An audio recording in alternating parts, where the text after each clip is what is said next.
I don't want this to be a sad, sappy story about poor Brian and what poor Brian's going through, because Brian is one of millions of people that have gone and will go through this in the future. The race in the Summit League has fully begun. Brian, Shawn, Greg, Stephen with you once again from here in Fargo. I always just thought it was so cool to watch other sportscasters on television growing up in Minneapolis, and thought, someday that's what I want to do. Brian and I met while I was in graduate school out in Duluth, and then eventually I moved here to Fargo for a job. My name is Jessica Shawn, and I am Brian's wife. She didn't move here for me, she claims. She moved here for the job. I really moved here for him, but don't tell him. Let's keep it I moved for the job. I don't need his ego to get too big on that. He is just amazingly passionate about what he does, and I love that about him, but he also can be very silly and goofy, which is a side that not a lot of people get to see. Ready, set, go. Amelia has changed us in the absolute best way. Wig out. Oh! We play a lot of board games. She's competitive, which I like about her. We play wig out together, and we snuggle together, and we do a lot of fun things together. My name's Amelia, and I'm 5. She's not afraid to throw it in your face when she beats you at something, which is kind of fun. It's kind of fun to see a little bit of sass in her at this age. LeCompte deep.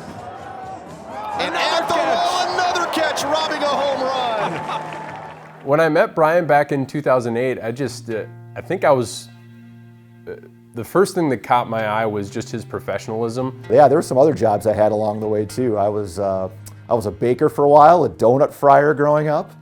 That was an interesting one. I found a really good opportunity working for the American Red Cross as a communications director, and had a chance to deploy on some national disasters in various parts of the country. And I think that was a part where I really learned human emotion and storytelling, and the importance of some of those things when you see people helping people, and also seeing individuals overcoming some really devastating things in their lives.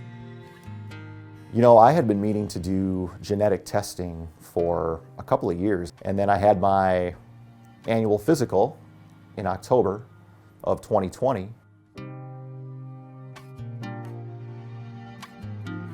Genetic testing is relatively new and has become a lot more accessible. Our whole goal of this type of testing is that we are proactive, that if somebody is at a higher risk for cancer, we can do that increased screening and hopefully find cancer at an earlier stage. And about 4 or 5 weeks later, I got a call from genetic testing saying, hey, you popped positive for this genetic defect for something called Lynch Syndrome. And it is a hereditary condition that you need to be aware of, because it increases your risk of colon cancer significantly. You have an 80% chance in your life to get colon cancer, so you need to get screened. So January 29th, my job was to go pick up Brian once his colonoscopy was over, and got a phone call. They said I could come back and see him, which wasn't what I thought we were supposed to do. I thought they were just going to roll him out, but I didn't think much of it. I knew something was wrong because Jessica was not supposed to be back there when I was coming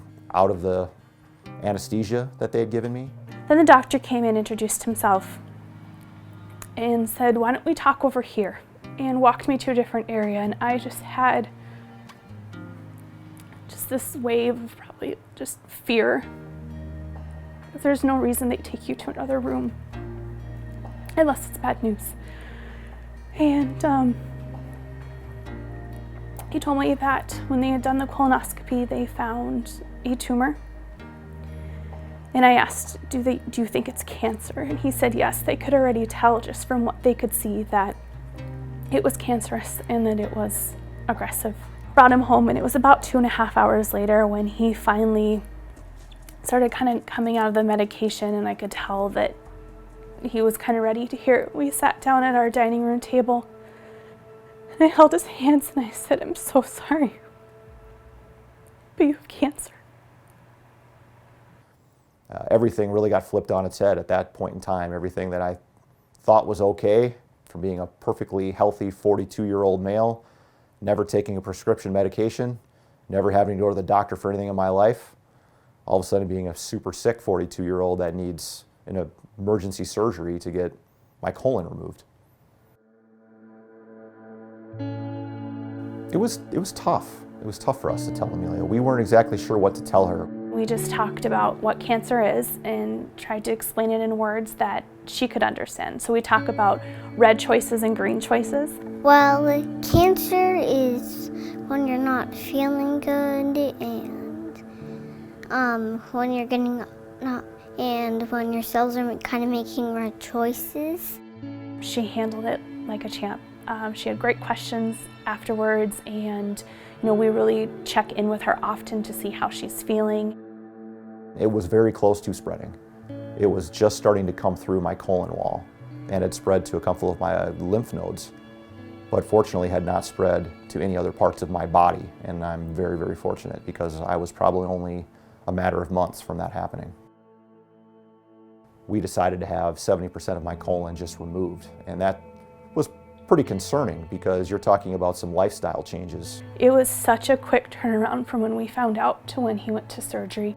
And the next thing you know, you're going into the OR and you're talking to about 6 different people in there, and the next thing you know, you wake up and you've had surgery.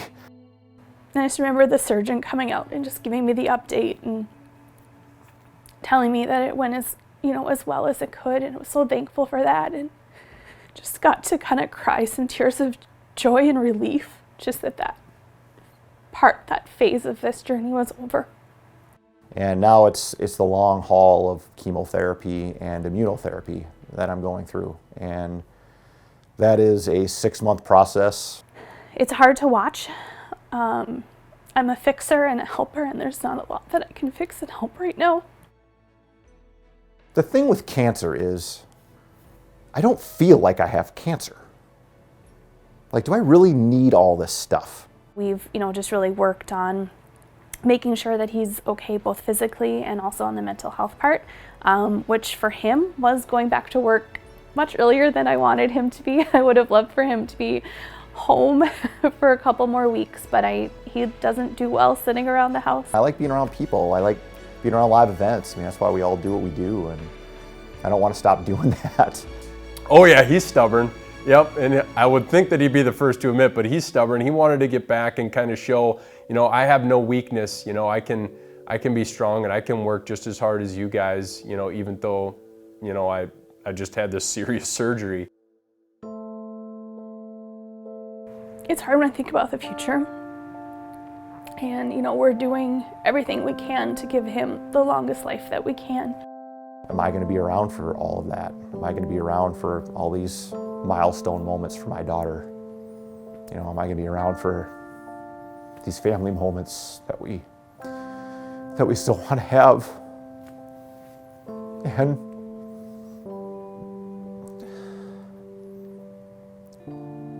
there's just still so many things that we want to do, and we just haven't been able to do them. And this just sets us back again from having a chance to get those memories, but I just keep telling myself at some point